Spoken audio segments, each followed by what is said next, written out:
At 4:47 in the morning, the jungle was still.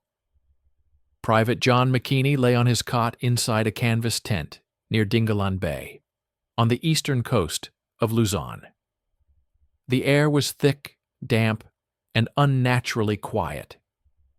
After hours at the perimeter machine gun, he had allowed himself a brief rest, his M1 rifle placed within arm's reach as always. He was 24 years old. McKinney came from rural Georgia, the son of a sharecropper, who had grown up knowing hunger and hard labor before he knew comfort. He had left school early, barely able to read or write, but he had learned something else far more thoroughly: how to survive in the woods. Hunting was not recreation where he grew up. It was necessity. By May of 1945, he had been in the Army for more than 2 years. He had fought across New Guinea and the Philippines, endured jungle heat, disease, and months of combat against an enemy that refused to surrender. He was quiet, dependable, and known throughout Company A as the best shot in the unit. He also slept with his rifle. That habit would save his life. Company A of the 123rd Infantry Regiment held an isolated outpost near Dingalan Bay. The position guarded a critical supply route feeding American operations in the region. Japanese forces on Luzon had been shattered, but not destroyed. Small units remained active, launching night attacks, infiltration raids, and suicide assaults against American positions whenever opportunity appeared. This outpost had been watched for days. Japanese soldiers moved silently through the jungle, counting guards, noting weapon positions, memorizing patrol patterns. More than 100 men from scattered units had been gathered for a single objective: overrun the American camp, kill the defenders, and seize supplies. They moved without sound. Their advance element slipped past the outer perimeter just before dawn. Steel blades were drawn instead of rifles. The first Americans would be killed silently, before alarms could be raised. Sergeant Fukutaro Mori led the approach. He stopped outside McKinney's tent and listened. He could hear breathing inside. One strike would be enough. A sword through the darkness. No gunfire. No warning. Mori pulled back the tent flap. The blade came down. But in the darkness, distance was misjudged. The sword sliced across the side of McKinney's head instead of his neck, tearing away part of his right ear. Blood sprayed across the canvas. McKinney woke instantly. Pain exploded through his skull. In the same heartbeat, he saw the silhouette above him. Raised sword, no hesitation, another strike already beginning. He had less than a second. McKinney's hand closed around his rifle. He did not aim. He did not think. He swung the M1 Garand like a club with every ounce of strength his body had learned from years of survival. The rifle butt smashed upward into Mori's chin, shattering bone. The Japanese sergeant staggered. McKinney swung again. The second blow crushed his skull. The body collapsed inside the tent. Outside, footsteps rushed through the camp. Dozens of them. The main attack had begun. The jungle exploded into motion. Gunshots cracked the stillness as Japanese soldiers surged into the camp from multiple directions. Blades flashed, rifles fired at point-blank range, tents collapsed as men rolled out of sleep into chaos. Shouts, some in English, some in Japanese, collided in the dark. McKinney shoved the body off him and rolled out of the tent, blood running down his neck and soaking his collar. He did not stop to check the wound. He did not look back. Training and instinct took over, pulling him toward the sound that mattered most. The machine gun. The camp's perimeter defense depended on it. If the attackers seized that position, the outpost would be torn apart in minutes. McKinney sprinted through shadows and smoke, slipping on wet ground, ducking past muzzle flashes that lit the trees in brief, violent bursts. He reached the emplacement just as 2 Japanese soldiers lunged for it. McKinney fired from the hip, the Garand bucking in his hands. One attacker dropped instantly. The second turned toward him, sword raised. McKinney closed the distance and fired again. The man fell across the gun, motionless. Without pausing, McKinney grabbed the machine gun's grips and swung it toward the tree line. The attackers were already coming. They moved fast, spread out, yelling to keep momentum and fear high. McKinney opened fire in long, punishing bursts. Tracers tore through foliage, cutting down silhouettes as they charged. Bodies fell. Others kept coming. Around him, American soldiers scrambled into positions. Rifles cracked, grenades exploded, but the attack pressed hardest against the machine gun nest. The enemy knew that silencing it was the key to breaking the defense. McKinney felt rounds slam into the earthworks. Splinters flew. A bullet tore through his sleeve. He ignored it and kept firing, adjusting aim as shapes emerged and vanished among the trees. The gun overheated quickly. He paused just long enough to swap barrels, hands moving automatically despite blood slicking the metal. Then he fired again, denying the attackers any chance to regroup. The assault stalled.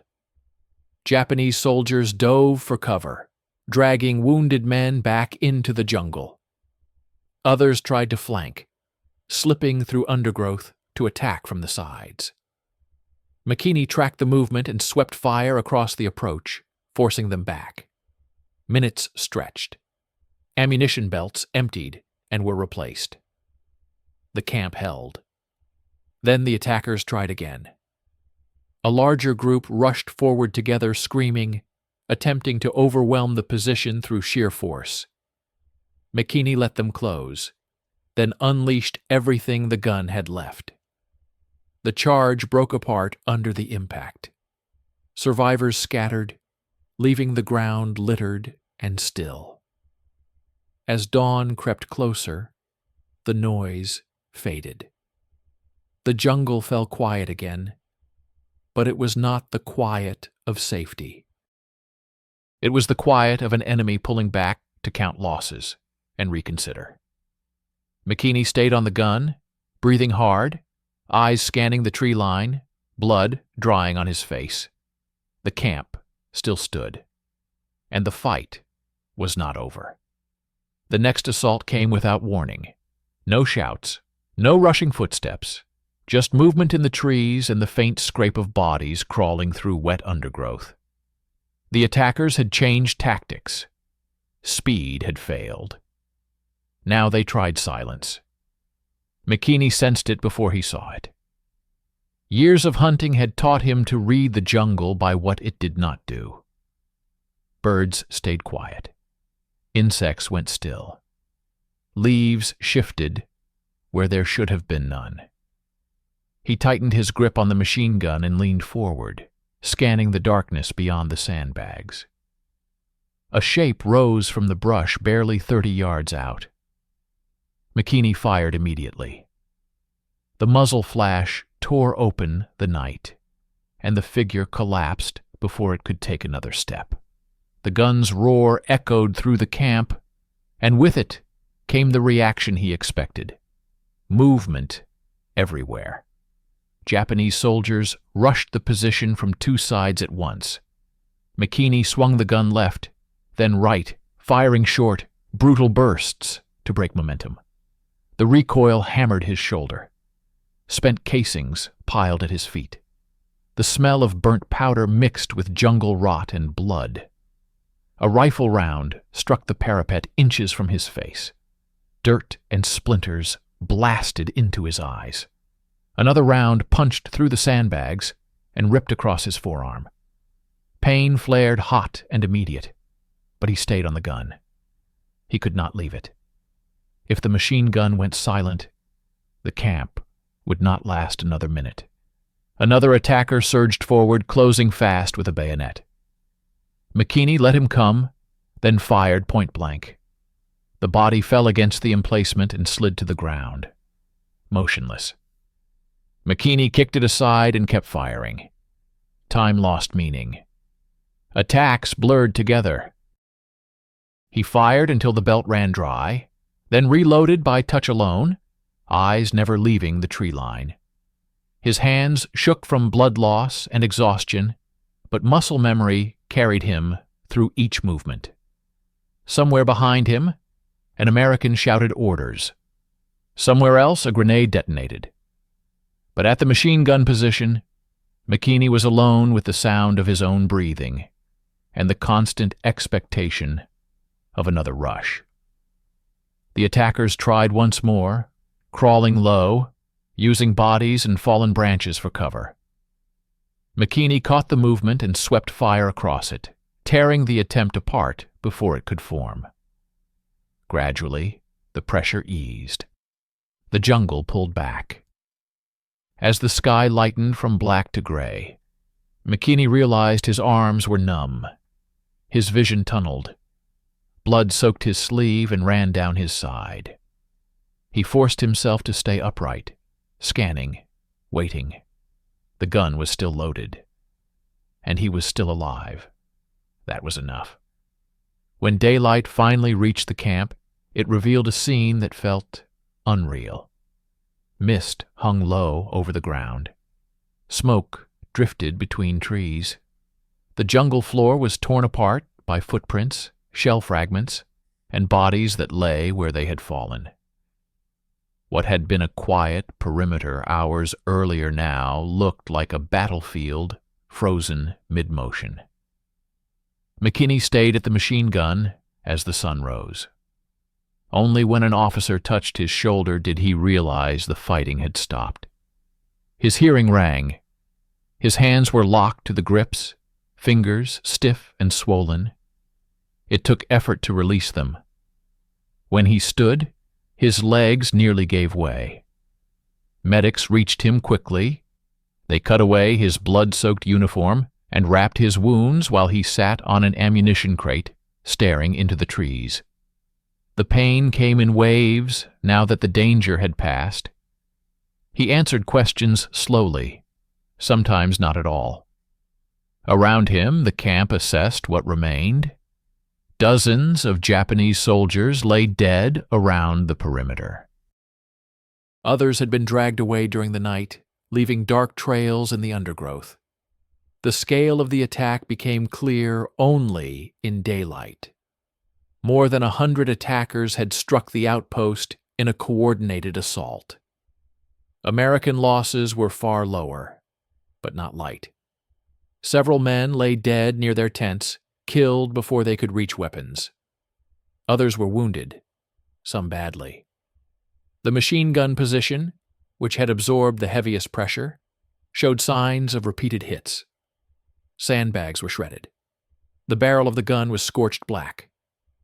Officers walked the perimeter quietly, counting, marking, trying to understand how the line had held. Again and again, the answer pointed back to one place: the machine gun. Had it fallen, the attackers would have poured into the center of the camp.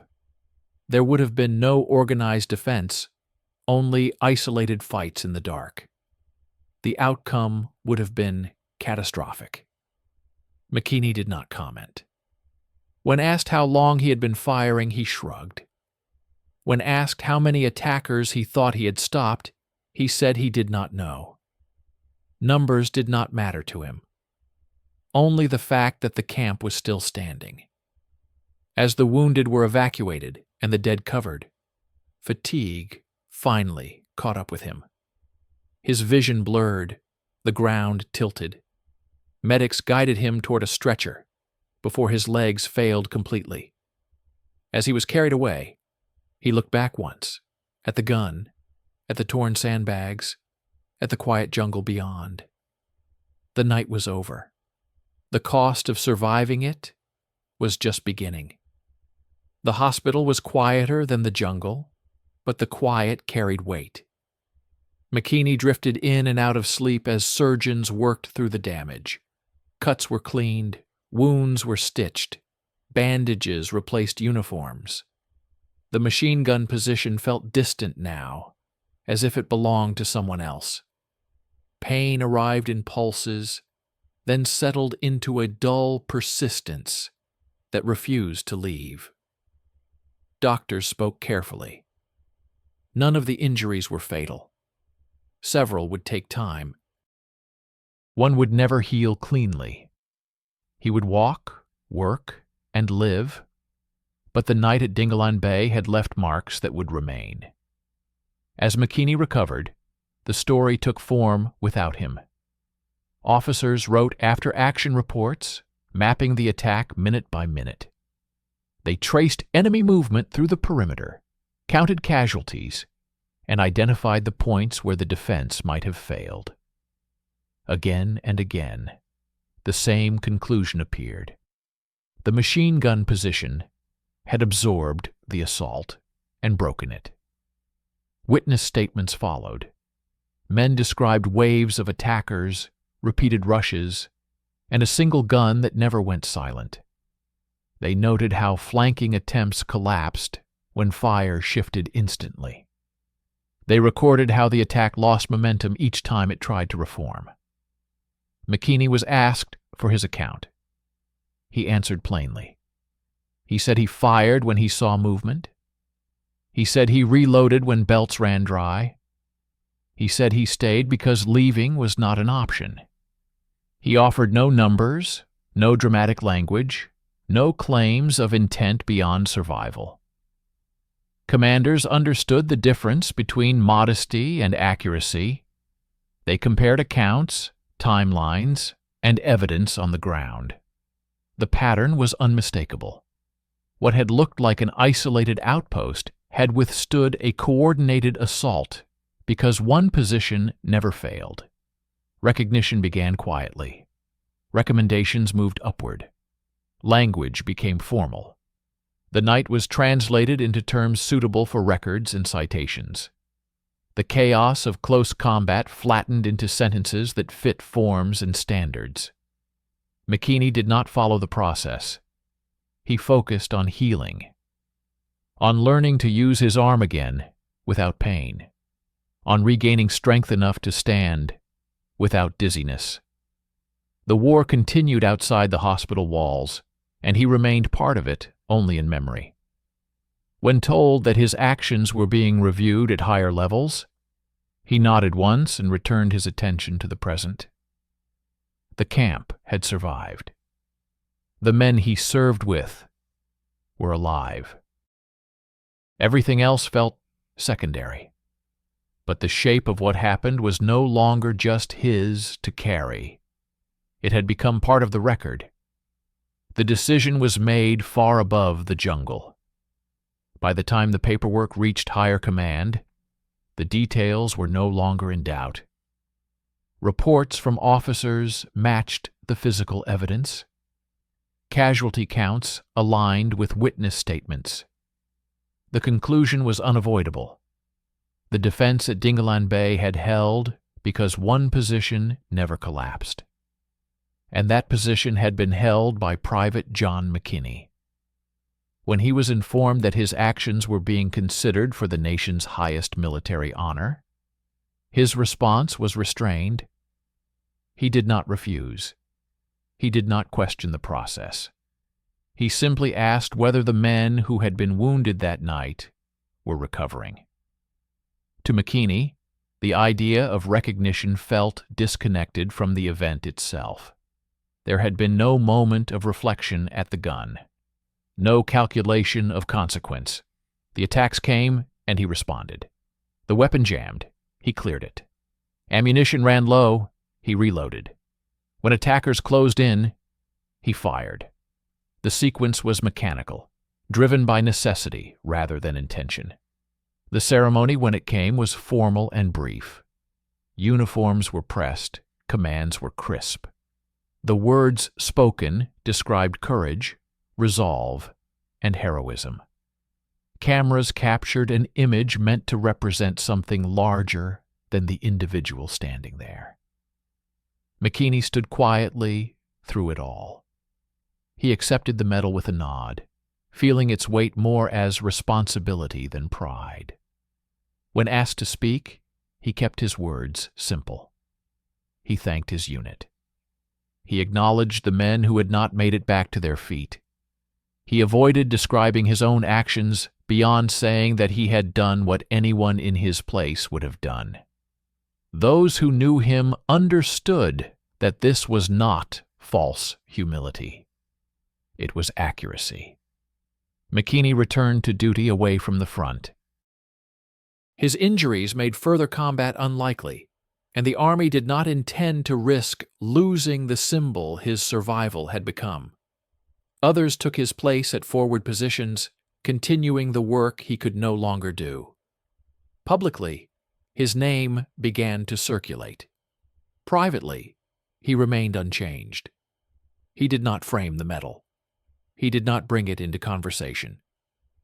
To him, it marked a night that should never have happened, and a result that could easily have gone the other way. The honor recognized a moment. The man who lived with it carried far more than medal and ribbon, and the war moved on without him. The war ended without ceremony for McKinney. There was no final battle for him, no clear moment when danger switched off. One day he was a patient recovering from wounds. The next he was a man expected to resume a life that felt strangely distant. The world beyond the jungle had kept moving while he stood still. Civilian life moved at a slower pace, but it carried its own unease. Sounds that others ignored caught his attention instantly. A dropped tool, a slammed door, the crack of wood in the distance. His body reacted before his thoughts could catch up. He learned to let the reactions pass without comment. People recognized him, sometimes awkwardly. They asked questions they did not know how to finish. What was it like? Were you scared? McKinney answered politely and briefly, then changed the subject. He found it easier to talk about work, weather, and routine than about a night that refused to arrange itself into a story. The habits of the jungle lingered. He woke early. He slept lightly. He noticed movement before faces. Crowds made him uncomfortable, not because of fear, but because of uncertainty. In the jungle, threats had direction. In peacetime, noise came from everywhere at once. He avoided attention. The medal stayed out of sight, wrapped and stored. When mentioned, he redirected credit toward the men who had stood with him, the ones who had fired rifles, thrown grenades, and dragged wounded friends to safety. He did not separate his actions from theirs. Work helped. Tasks with clear beginnings and endings gave structure to days that otherwise felt loose. Physical labor grounded him. Results mattered more than explanations. He carried forward what the war had taught him quietly: responsibility without spectacle, endurance without applause. Memory surfaced unpredictably, not as scenes, but as sensations. The weight of the machine gun, the heat of the barrel, the smell of powder and wet earth. These moments arrived without warning and left the same way. He did not chase them. He accepted them as part of what remained. Time softened some edges, but not all. The night at Dingalan Bay never became distant history. It settled into the background of his life, shaping choices without announcing itself. He did not define himself by it, but he did not escape it either. Returning did not mean closure. It meant learning how to live while carrying what could not be set down. With distance, events tend to simplify. Battles become timelines, acts become examples, names become symbols. Yet what remains after the shooting stops is rarely the moment itself. It is the consequence of what that moment allowed to happen next.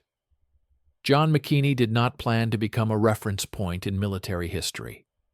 He did not seek a defining night or a lasting label. He reacted to what was in front of him when hesitation would have meant collapse. The difference he made was not measured in territory gained or enemies counted, but in continuity preserved. The outpost at Dingalan Bay did not fall. Because it did not fall, supply routes stayed open. Because they stayed open, operations continued. Because operations continued, pressure did not ease.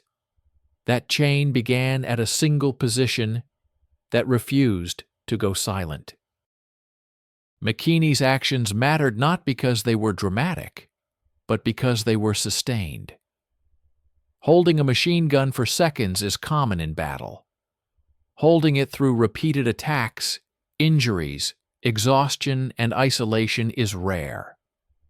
Doing so without expectation of rescue or recognition is rarer still. The medal later acknowledged the night. It did not explain it. What endured was the example. When systems break down, outcomes depend on individuals who remain functional under pressure. Not fearless, focused, not reckless, committed, not heroic in intention, necessary in action. History often celebrates the advance. It remembers the moment ground is taken. It records the date an objective falls. Less often does it pause to consider the nights when nothing moved because someone ensured it could not. Dingalan Bay was one of those nights. When the war ended and the world shifted its attention elsewhere, the consequences of that defense remained quietly embedded in everything that followed. The men who slept through later nights, the convoys that moved without interruption, the operations that never had to be refought. John McKeany carried the war forward without spectacle. He did not speak often of what happened. He did not frame it as destiny or fate. He understood how close the margin had been and how easily it could have failed. That understanding shaped the rest of his life more than any citation. Some actions end when the noise fades. Others continue in what does not happen afterward. That is what remains when the shooting stops.